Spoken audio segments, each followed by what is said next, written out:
السلام عليكم. Alhamdulillah wa salatu wa salam ala Rasulullah. The importance of our deen is that it's always relevant in our lives. And it should always be, and we should always recognize it when we see it. With what's going on now in the Harb in Gaza and the consequences that we are seeing, there are a lot of lessons. And one of the lessons that we cannot really ignore is what the Sheikh talked about today, and these are the protests that you see in US colleges today and in US cities and society in general. And you will find that it's the youth who are the leaders. And a lot of us, my generation and people who are older than me, look at what is called Generation Z, Gen Zs, and we find them a lot of times that they don't really carry their weight.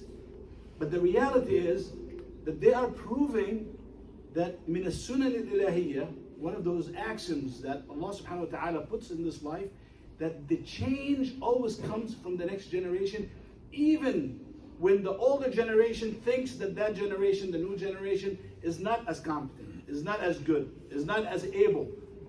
We are seeing today that the strategic powers in the world are changing because of people who are not even thinking about strategic power necessarily. Because if you think about people who are protesting, they are thinking about what's right, what's moral, who is on the right side of history. And we've seen this in the US and in the world throughout history. Let's look in the US, for example. And today, Sheikh Abdul Basit and myself, we gave to the English segment a little bit more time because this is important, because I know that here and downstairs we have more youth, and they are the ones that I'm talking to, because they are the ones that are really making the difference and will continue to make the difference. And they need to understand that this is not something that comes out of a vacuum. In the 50s, the youth were the ones that pushed for civil rights, and they won. In the 60s through the 70s, it was the youth in the universities, in Colombia, in the same hall that they took over. They were the ones that brought down the government that was pro-war in Vietnam. In the mid-80s, they were the ones that stopped apartheid in South Africa.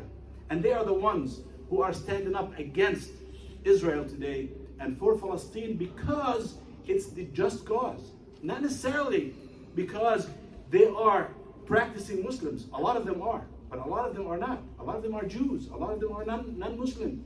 But they are Muslim at heart. And that's what Sheikh talked about, that we find that in our deen. Ahl al-Kahf, they are fitya. آمنوا بربهم فزدناهم هدى. They believed in Allah and they wanted to make a difference. And they went into their own encampment. Their encampment was the Kahf. We saw that with Sayyidina Ibrahim. Sayyidina Ibrahim جاء ربه بقلب سليم. His heart was whole, was clean. We saw that with the Ghulam in Ashab al-Ukhdud, how he changed. And if you notice, the youth always win. They always win. Why? Because they are the future. Now, this is the religious part of it. But what you don't understand is that Allah subhanahu wa ta'ala has a hikmah that goes beyond that. People sometimes don't even realize it. What's going on today in the campuses, you have to ask yourself, why is it that it's making such a big noise? Let them demonstrate as much as they want. Who cares, right? Some people say, just they're in their own campus. Let them do it.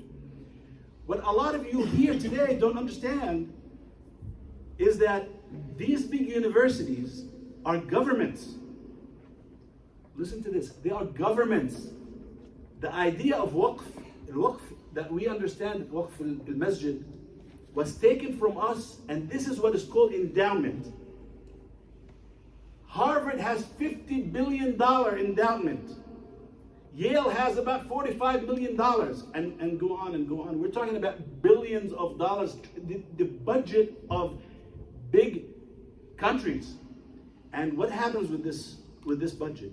there are people who are sitting on that budget and they decide where to invest it.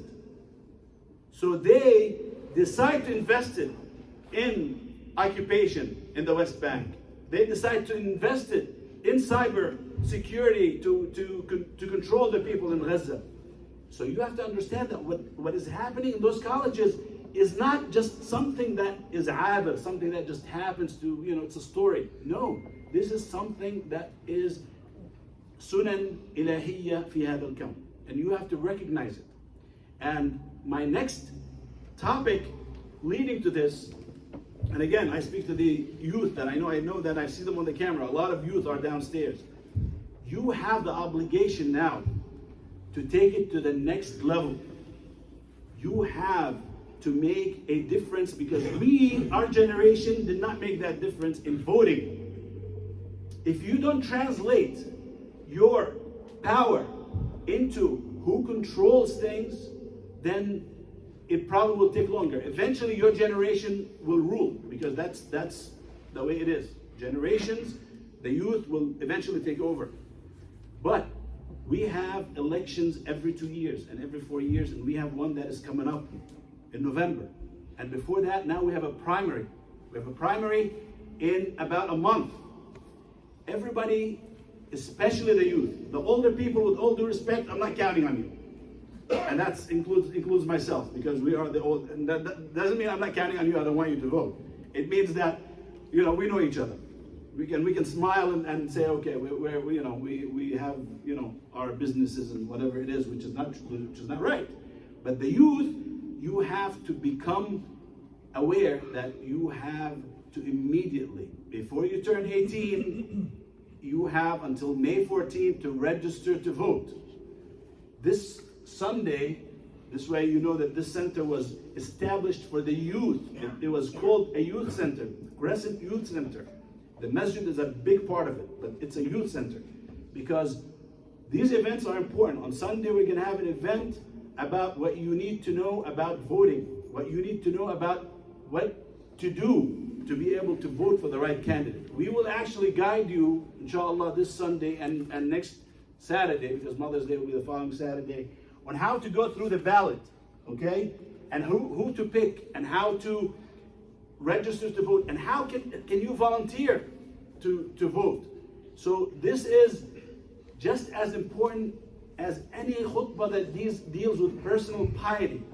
And for those that always want to salli and leave, you are probably not doing what you're supposed to do. So please take this seriously. It's not just about you, it's about your family. It's about your wife, about your sister, about your daughter, about your son. Make sure everybody is registered to vote. We have downstairs people that will help you register to vote. On your phone, they will show you. You will do it in, no exaggeration, 3 minutes.